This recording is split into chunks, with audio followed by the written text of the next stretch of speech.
Invertebrates, comprising a majority of the known species on many worlds, are a diverse group of organisms that lack a backbone or vertebral column. From tiny single-celled organisms to complex, sophisticated creatures, invertebrates occupy nearly every biological ecosystem in the galaxy. Here, we will explore the fascinating world of these creatures, shedding light on their biology, physiology, culture, and remarkable adaptations. They also exhibit an astonishing diversity of forms, encompassing a wide range of animal classes. They include insects, spiders, crustaceans, mollusks, worms, and many others.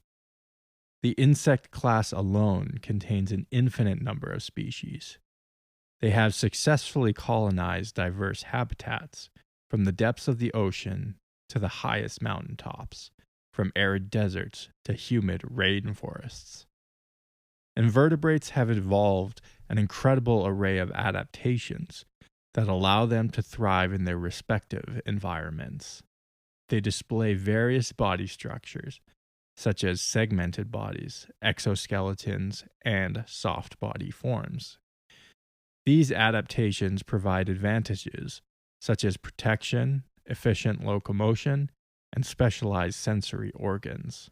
For example, insects possess jointed legs and wings, enabling them to navigate and exploit different ecological niches. Mollusks have a muscular foot and protective shell, while spiders, like the gintho of Utapau, have specialized silk-producing glands used for web construction and prey capture. Their physiology encompasses a wide range of life processes. Circulation and respiration mechanisms vary among different groups. While some invertebrates have an open circulatory system, others blood directly bathes the organs, while still others possess a closed circulatory system with a heart-like structure. Respiration occurs through various means, including gills, tracheae, and diffusion across the body surface. Invertebrates exhibit diverse feeding strategies, including filter feeding, predation, herbivore, and parasitism, depending on their ecological roles and niches. Invertebrates employ a myriad of reproductive strategies and life cycles. Sexual reproduction is widespread, with many species showcasing elaborate courtship rituals and mating behaviors. Some invertebrates have complex social structures and even hive minds, such as killiks, or individuals specialized for different tasks. The life cycle can involve metamorphosis, where individuals undergo distinct stages of development, such as larva, pupa, and adult forms. This metamorphosis enables them to exploit different resources and habitats during different life stages. Invertebrate species play vital roles in maintaining ecological balance and functioning. They act as pollinators for flowers, facilitating the reproduction and diversity of plant species. They also serve as decomposers, breaking down organic matter and recycling nutrients, contributing to nutrient cycles in the ecosystem. Additionally, they serve as a crucial food source for numerous other animals, supporting higher trophic levels in food webs. In coral reefs, tiny invertebrates called polyps build and maintain the reef structure, providing habitat for a diverse range of marine life. This entire class of species represents a remarkable and diverse group of animals that have conquered nearly every corner of the galaxy. Their unique biology, physiology, and adaptations showcase complexity and ingenuity. For our purposes here, however, we will be focusing primarily on the sentient variety of invertebrates and the imprint they have left on the wider culture, economics, and history of the galaxy. You are listening to the Star Lores Podcast. I find your lack of faith disturbing. Are you stuck-up, half-witted, scruffy-looking nerf herder? But I was going into Toshi Station to pick up some power converters.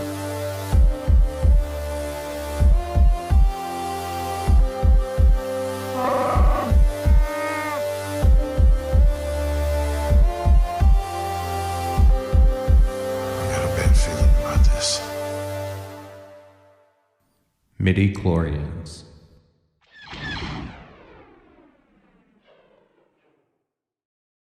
Perhaps one of the most consequential invertebrates in the Star Wars universe are midi-chlorians. This species is a microscopic organism that resides within the cells of living beings and plays a crucial role in understanding and harnessing the Force. Their presence and abundance within an individual determines their connection to the Force or lack thereof. Jedi and Sith measure them through a blood test known as a midi-chlorian count, which indicates a being's potential for Force sensitivity. The species themselves can actually be classified as sentient due to their collective consciousness. They exist in all living beings, including plants, insects, and other microorganisms, bringing the energy of the Force to the entire galaxy. Unlike most other species, it would be impossible to eradicate midi-chlorians without completely eradicating life itself in every corner of the galaxy. A typical human will carry roughly 2,500 midi-chlorians per cell, with 2,000 per cell considered to be on the low side, and 15,000 per cell thought to be being with an exceptional, unusual connection to the Force. Anakin Skywalker's blood test revealed him to have over 20,000 midi-chlorians per cell, exceeding even that of Master Yoda. A controversial understanding of these tiny beings is that even if you lost body parts or were a much smaller creature by mass, it did not necessarily mean you were less powerful in the Force, begging the question if midi-chlorian count is even relevant to one's Force connection in the first place. Though many Jedi and Sith have studied the topic for millennia, many of the aspects of this species still remain inconclusive. It is even unclear how they evolved or where they originated from. During the Clone Wars, Yoda encountered a clandestine order of immortal women called the Five Priestesses on an unknown and unnamed planet somewhere in the galaxy's core that claimed the midi-chlorians had evolved there. They offered no explanations as to how the species emerged or how it was able to spread throughout space. No one has yet been able to prove or corroborate the claims of the Five Priestesses. Still, more questions remain about these mysterious microscopic beings, not the least of which is, can life survive without them? Or are they capable of surviving without living hosts?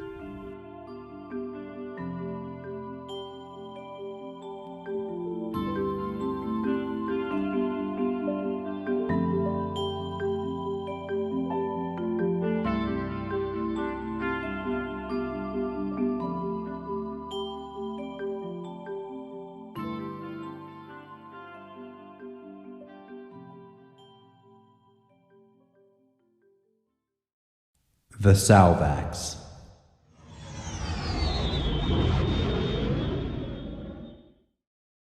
Hailing from the mid-rib planet of Larator, the Salvax are an amphibious species who occupy both the plains and the oceans of their home world. They belong to the crustacean subphylum, crawl on six-pointed legs, and have two large pincers, which they use to hold as weapons and tools. Opening the pincers wide would reveal 3 hidden fingers in each arm, giving them more tactile abilities to make tools and structures. The species tended to be red and blue in color, though this was not always the case, as they did occasionally come in a variety of colors, like a sandy yellow hue. They were covered around their torsos in a hard shell-like carapace, which acted as armor and could even protect them from blaster fire. The Salvax were close to the average height of a human male, but much larger in weight and mass. They were also incredibly strong and could carry multiple times their own body weight, making them formidable melee foes. Their diets consist primarily of algae, fish, urchins, and even other smaller, non-sentient crustaceans. Though they had developed a complex society in their own right, with language, religion, and even a legal system, the Salvax were very primitive compared to other spacefaring species. They lived primarily in huts on the shores of pools near oceans, wielding only stone tools. They even referred to themselves as the, quote, Kuvan, as the name Salvax was assigned to them by other neighboring cultures. Though the species was physically menacing to many outsiders, they were in fact very diplomatic and an even reasonable society, preferring to negotiate or invite those with whom they had a dispute to a ritual feast in order to settle said disputes. This did not make them pacifists, to be clear, as they were capable of inflicting great physical harm should the situation present itself.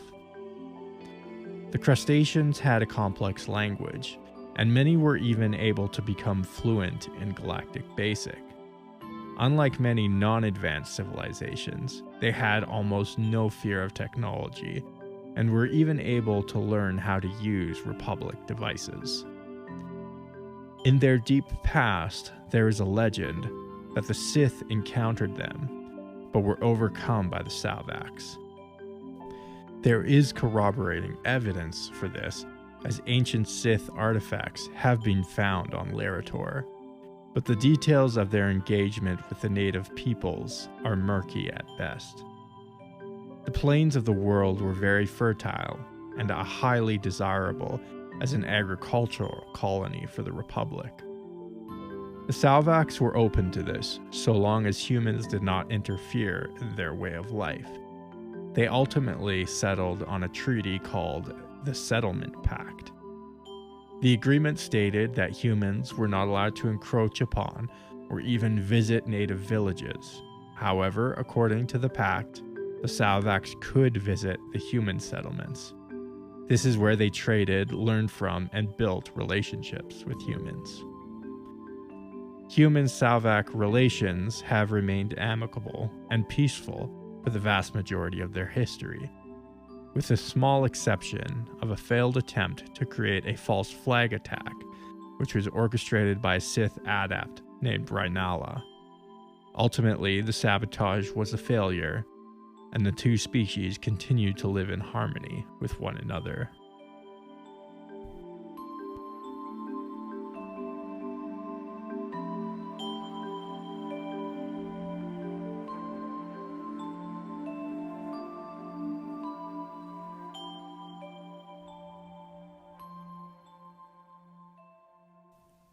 The Eganoff.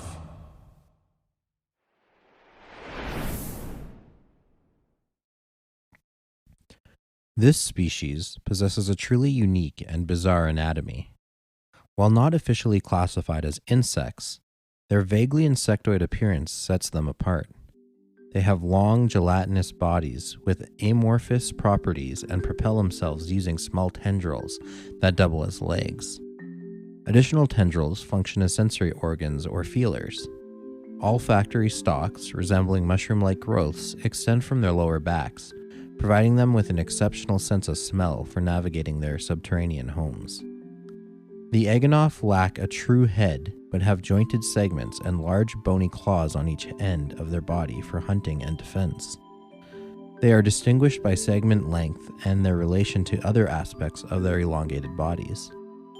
Their coloration is believed to be a dull tan, white, or translucent, sometimes with darker spots. They can dwell in perpetual darkness. Their skin appears pale. With lengths ranging from 1.3 to 3.5 meters, their bodies consist of 4 to 6 segments, with the front and back segments featuring claws and middle sections adorned with wrinkled flaps. These flaps can resemble animalistic fins or petals. Each flap conceals a mouth that emits intense heat, contrasting with their overall cold bodies. Small heat pockets attract and capture prey, which is then consumed by their numerous tentacles. While the Eganoff possess the senses of touch, taste, and smell, they are blind and deaf. They communicate through vibrations, pheromones, and odors. Although they are solitary beings, they are hermaphroditic and can lay fully fertilized eggs without a mate. Their reproductive organs and egg-laying location remain mysterious. Despite their limitations, they display intelligence and spend their time contemplating and developing personal philosophies. The Eganoff are unable to develop technology due to their lack of proper limbs, but they appear to be in the midst of an evolutionary process. They have an immunity to many infections and diseases, and are omnivorous, feeding on small insects, animals, and local plant life.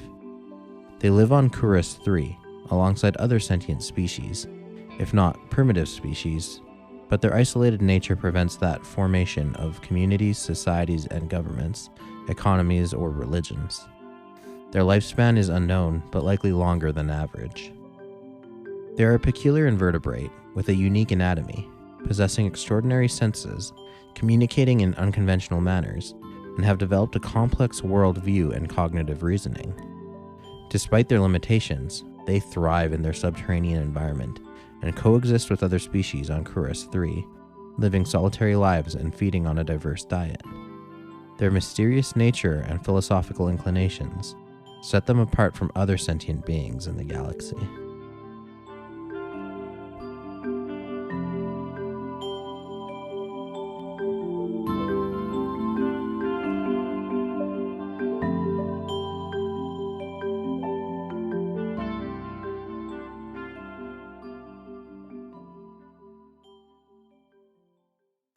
The Tark. Found deep in the arid deserts of Hijaf, the Tark are yet another sentient crustacean who have achieved a complex society.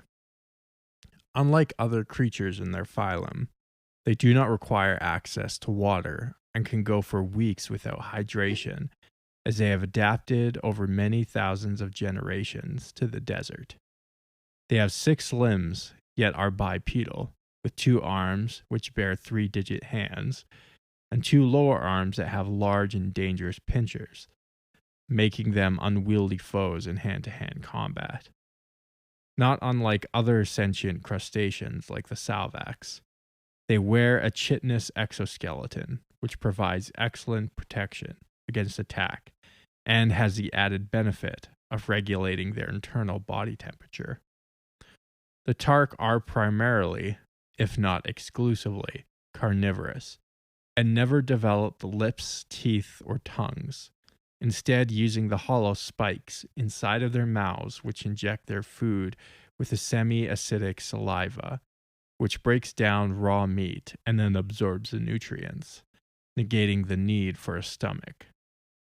They stood roughly the average height of a human male, but along with a superhuman strength, they are also very agile.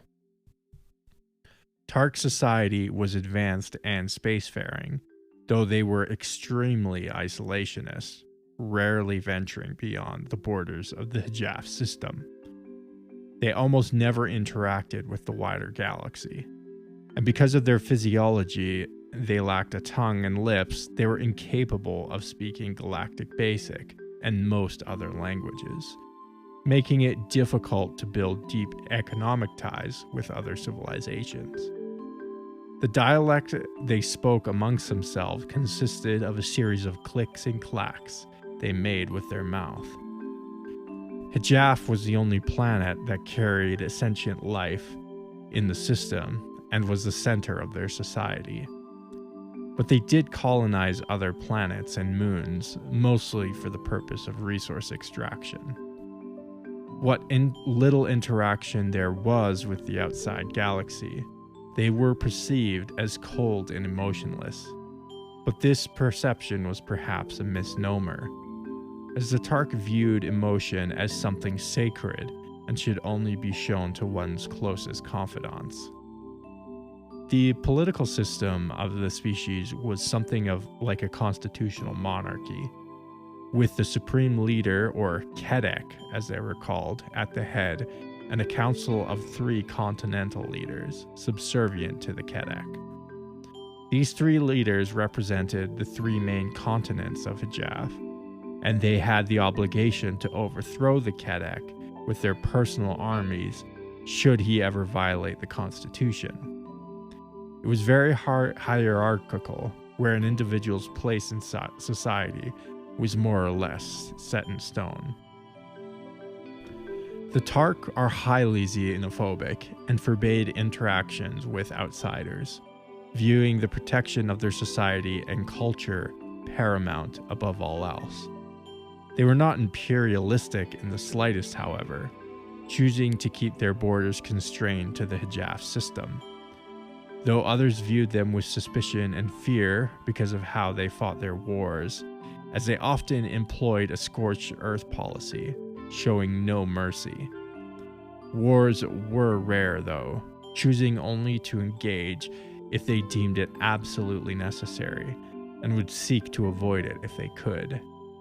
But when they did decide to go to war, they were extremely unforgiving and ruthless. The Tark Navy, which was called the Ivlakav Gorn, was very well organized and armed, and would destroy any vessel that entered their space without hesitation had they not been given permission to enter, making this region of space a no-go zone for galactic trade. During the reign of the Galactic Empire, this led to a number of violent skirmishes between the Tark and the Empire, with the Tark winning all of their battles.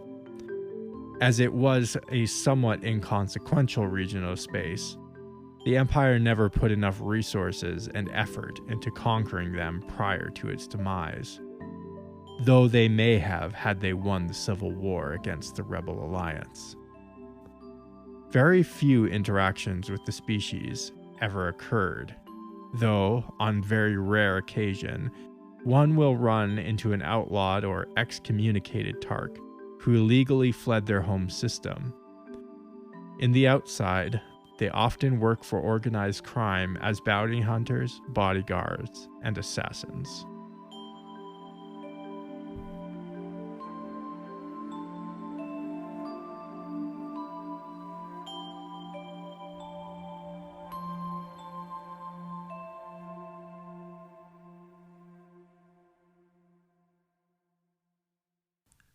The Ira. The Ira are a species of sentient cephalopods. They have round bodies with multiple tentacles that extend from a central section, which houses a large mouth underneath. Their rubbery skin can change color to blend with the environment and aid in communication. The skin acts as a respiratory organ, functional in both air and water, as long as it remains moist. Ira have at least 4 tentacles, each equipped with the suction cups for manipulation. They also have eye stalks that can swivel, allowing them to concentrate multiple eyes in a specific direction. With a diameter ranging from 1 to 2 meters, they are comfortable at great depths and can withstand water pressures. Internally, Ira have multiple hearts and lack an internal skeletal system. Their flexible bodies allow them to contract and to swim swiftly underwater, but they are limited in mobility on land. They are endothermic organisms capable of withstanding the chilling waters of their underwater habitat. Reproduction occurs sexually, with males inserting a specialized mating tentacle into females to fertilize eggs internally. Young Ira are born with 4 tentacles and grow additional limb-eye pairs throughout their lives. The Ira prioritize class and status, with the number of tentacles determining an individual's position in their caste system. They have a tendency for arrogance and tend to prefer the company of their own species. Social disputes within the same caste are often resolved throughout discussion or duels, where losing a tentacle reduces status. The Ira have advanced technology and inhabit large underwater cities. They excel in production of corrosion-resistant alloys and have experience in hydraulics, magnetism, and fusion-based technologies.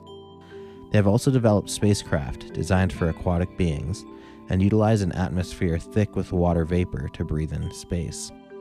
Their native language has spoken and written forms, and they can learn to speak Basic. The Ira evolved on the aquatic world of Fatral, where they developed their tentacle-based caste system and advanced societies. They became part of the galactic community, with their planet falling within Hutt space and later the Hutt dependencies. While widespread in the galaxy, the Ira face discrimination due to their abrasive personalities. They prefer water worlds or low-gravity environments. Many Ira work as traders or starship rights. Notable Ira individuals include Tem Ellis, an academic and sentientologist known for his anti-imperial stance. Despite attempts to silence him, Ellis wrote the University of Sanbra Guide to Intelligent Life, which detailed various sentient species. He went into hiding, but continued to update the guide, eventually resurfacing after the fall of the Empire. The Ira and their culture play a role in the galaxy, contributing to the diversity of sentient species.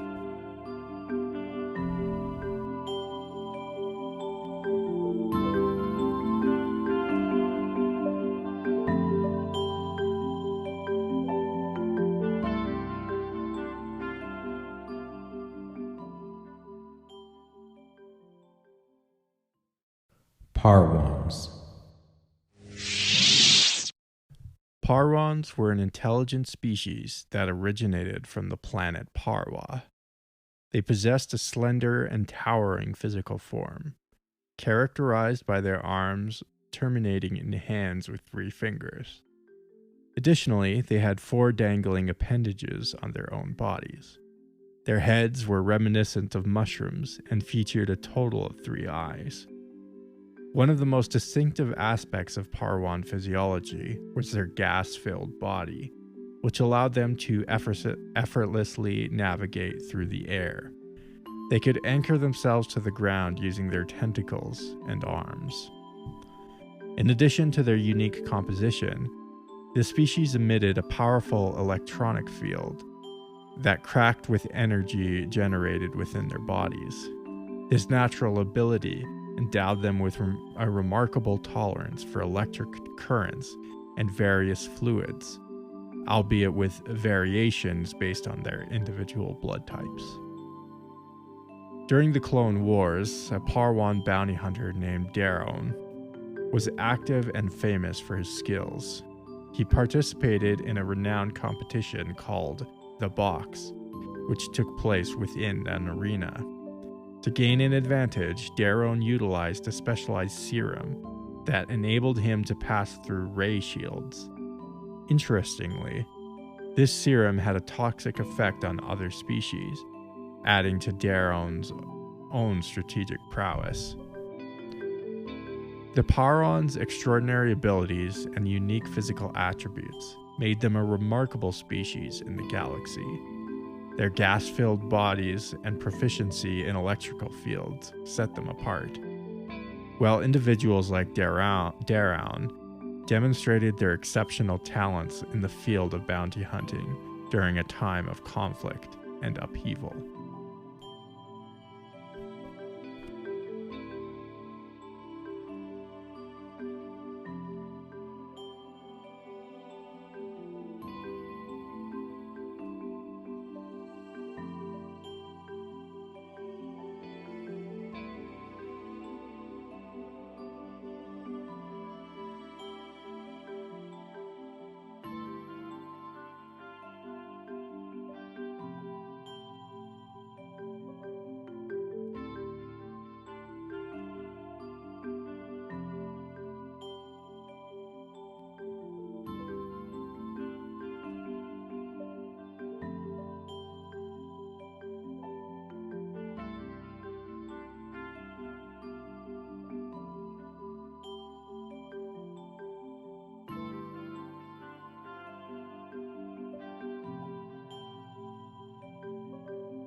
Thanks for flying with us. Jordan here. Just wanted to let everyone know what's happening here at the Star Lores podcast. Star Lores is now on Discord. If you would like to join the Star Lores Cantina Discord server, you can find a link in the description or on any of our social media accounts. Reach out with a DM or email. We'd love to hear from you. You can find us on Facebook, Instagram, or Twitter by searching the Star Lores podcast. Go ahead and give our page a like and send us a message. You can also email at starlorespodcast@gmail.com. Send us your fan art, Star Wars collections, or fan fictions, and you may even get a feature on one of our pages or even the show. Don't be afraid to offer corrections or add to any of the topics that we discuss on the show. We are also on Patreon, so if you want to help us pay the bills, as well as get a few awesome perks like bonus episodes, access to the private Facebook group, or the VIP section of the Discord server, head on over to patreon.com/starlores and sign up for as little as $1 a month. And finally, make sure to subscribe to us on your favorite podcatcher app or YouTube, as well as sending us a 5-star review on iTunes. This really helps us reach a wider audience. Enjoy the rest of the show.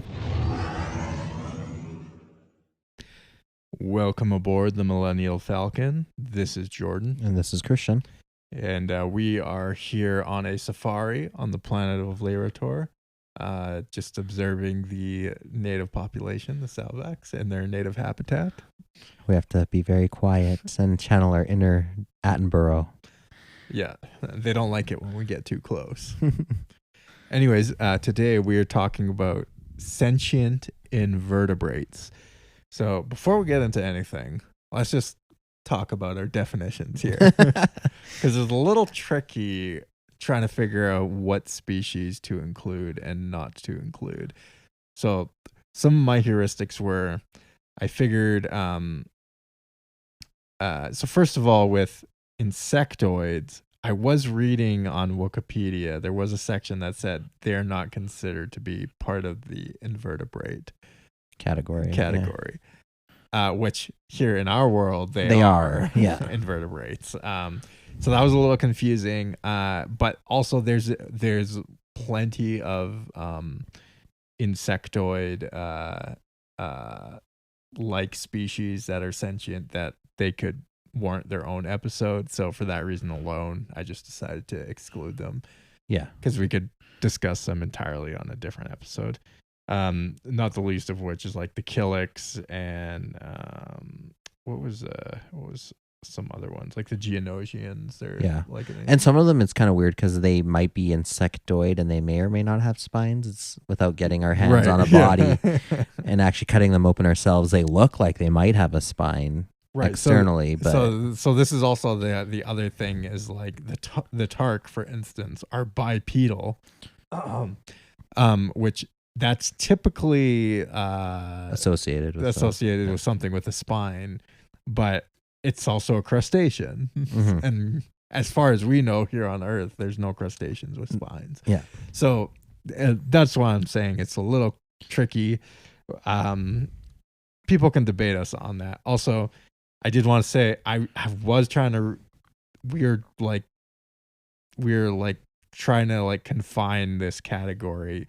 So we're trying to strictly define it. So if I did, I may have missed a species or two. If anyone wants to bring it up in the comments or send us a DM, you can let us know. All about your favorite. But specifically, it has to be sentient and an invertebrate. So, and not an insectoid or like one of the not obvious an insectoid. ones.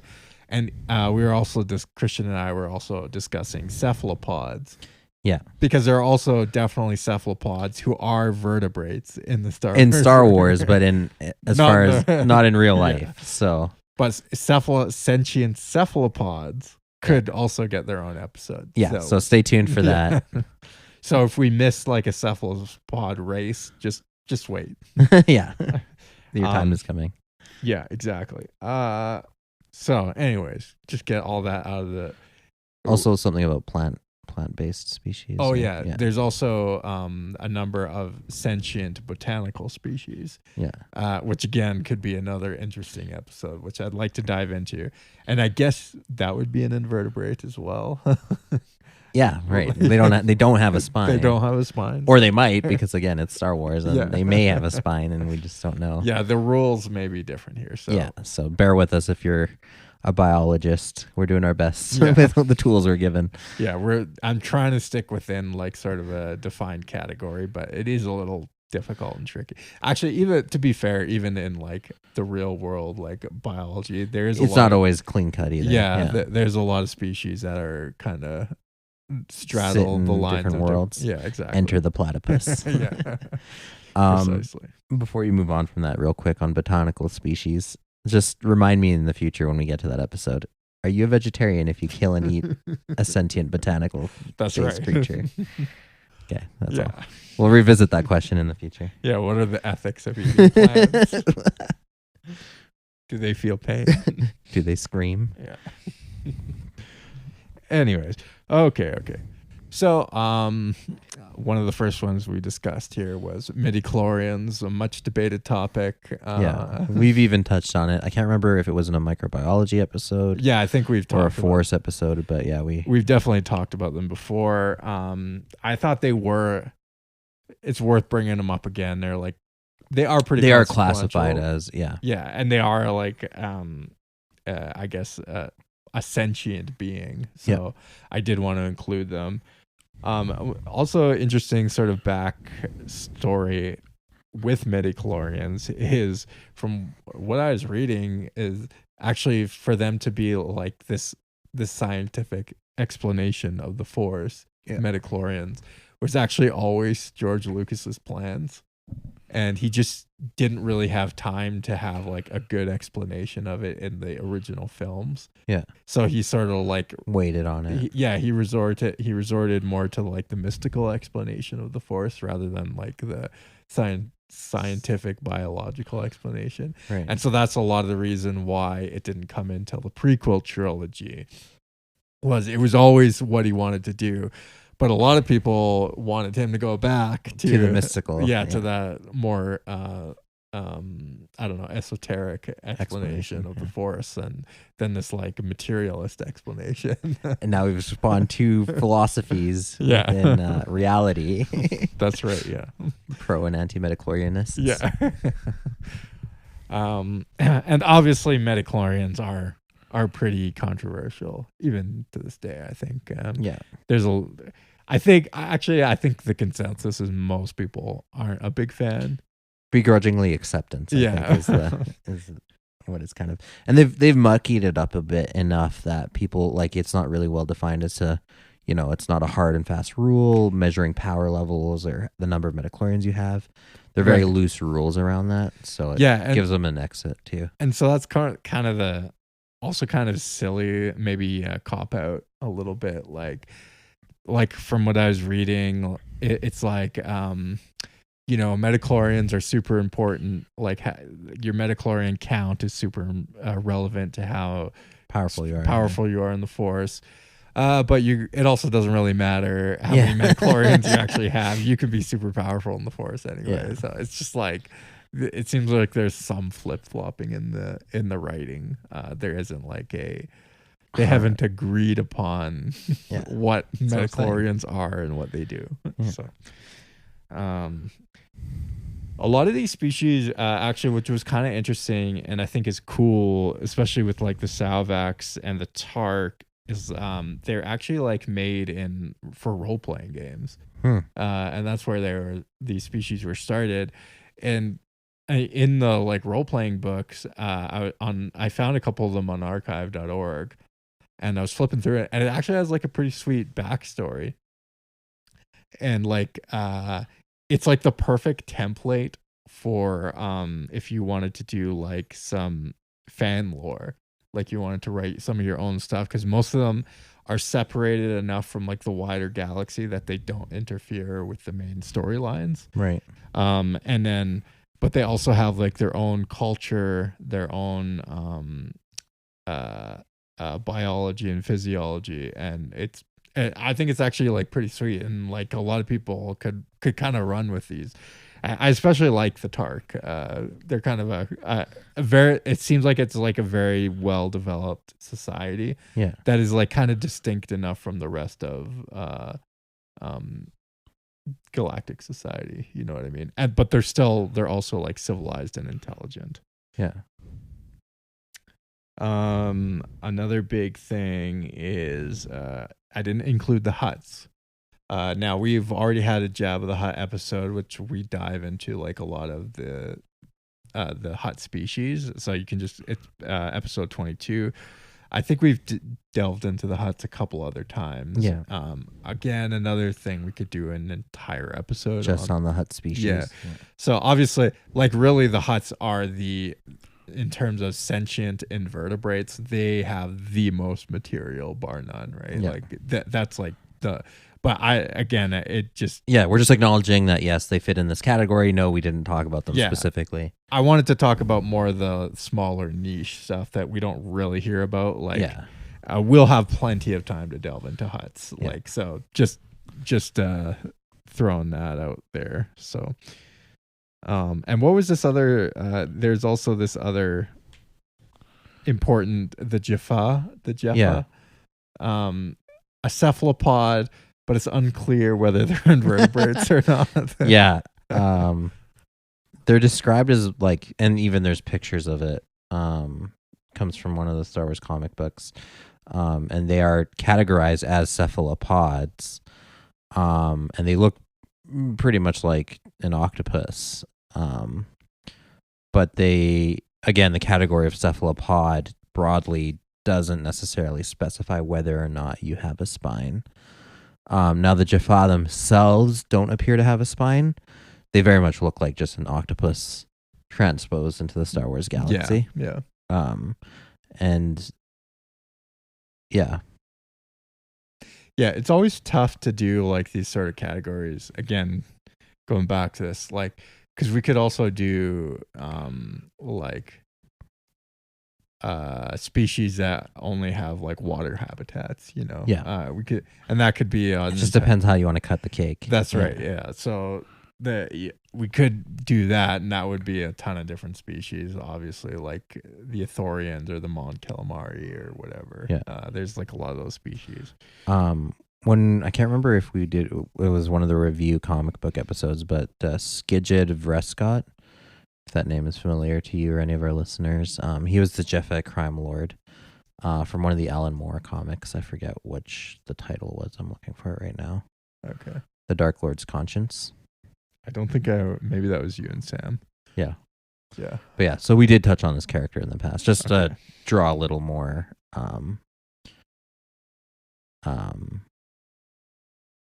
connections. Right. Yeah. And also there's Jaffa Lady Dole, who is also in that comic book. So yeah, see a couple of these octopus creatures that live in these like orbs. Yeah, that keep them in their environment. So in terms of the Jaffa, the jury is still out whether or not they are invertebrates. They very well could be, and I could have missed like a big one, but I thought I'd just mention them here so we don't get hate at mail. Least cover our bases. Yeah. And you know they have enough content on them that we could almost maybe do an episode on them or throw them in with another. With maybe talking about those characters. Yeah. So yeah, there's that. Some invertebrates that kind of deserve an honorable mention, but there just wasn't enough material to warrant putting them in the episode even. Was a slug crab hybrid called the Tectosan. Though they were very rare in the galaxy, they could use weapon and armors. There's also this, actually I wish there was more material, this kind of cool worm. There's actually a lot of worms in Star Wars, but which would all be invertebrates, maybe, if they don't have spines. But very few of them are sentient. Right. Like almost none of them are sentient. So except for this E, it's just 2 E's. That's how you spell the. And they were telepathic, and they served basically as like miners for metals and ore and stuff like that. That's like kind of what they did. And they had like a very bifurcated society where every single person was in like these 5 or 6 classes, but each of those classes had like a role in the industry of mining resources. So kind of an interesting little species, but again, That's all we know. yeah, That's there's it. just like very little about them. So it was hard for me to bring up enough to actually write anything about them. But yeah, I thought I'd mention them anyway in the back end here. But anyways, Christian, anything else you wanted to say about sentient invertebrates? Anything I missed? One that I'm kind of wondering about are the exogorths, which we've mentioned a few times. Okay. They're the giant space slugs. But are they're not sentient, are they? No, they're not. But I'm just wondering with this whole, I'm like going through my head of all the different species and saying like, would they fall under the? I'm hooked on the invertebrate category. Right. Yeah. Yeah. So just kind of a mind game I'm playing with myself, but yeah, because this was the one in episode 5. Yeah. Yeah, the space slugs, which you would think they'd be sentient, but I don't think they are. No. Yeah, but whole average lifespan 30,000 years. That's wild. Well, if you're that big. Yeah. Fair enough. Anyways, yeah, I think that's it. Stay tuned for our non-sentient yeah. Well, that'll be like an endless episode. Because when you get into the non-sentient category, it just like it never ends. Anyways, I think that's about it. If anyone, again, if I was trying to wade through, there's a lot of species if you just go alphabetically, it's hard, and you try and like narrow down your search a little bit, but still it's hard. And then just trying to think of what I remember off the top of my head. Yeah, and there's always like 1 or 2 species like, oh yeah, I remember reading about them somewhere. Yeah. So again, bring it up, and we'll mention it in another episode. If you have any species that we missed. And on that note, you can always message us on Facebook, Instagram, Twitter. Follow us there. You can also email us at starlorespodcast@gmail.com. And if anyone wants to support the show financially, help us pay the bills, help us keep going, you can go to patreon.com/starlores. For $3 a month, you can become a patron and get access to exclusive content. We're on Discord. Anything else beyond that? I can't think of anything. Nope. Okay. I think that's all the plugs that I wanted to do for today. And yeah, reach out to us. Give us a 5-star rating review on Apple and iTunes. That's definitely helping our show continue to grow, and we appreciate it. Peace.